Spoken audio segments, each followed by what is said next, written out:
পরিবর্তন দেখতে চেয়েছিলে না?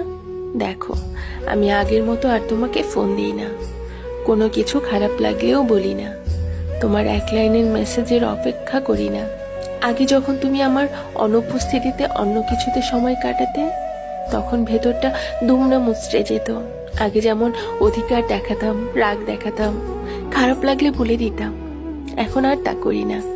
এখন ভিতরটা ভেঙে গুঁড়ো গুঁড়ো হয়ে গেলেও চুপ থাকি, কোনো কিছু খারাপ লাগলেও বলি না।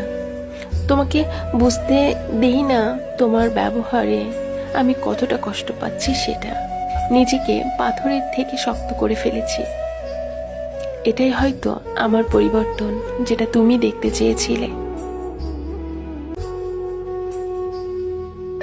আমাদের জীবনের সব ইচ্ছা কি কখনো পূরণ হয়? সব ইচ্ছা কখনোই পূরণ হয় না। মাঝে মাঝে অপূর্ণতা নিয়েই বেঁচে থাকতে হয়।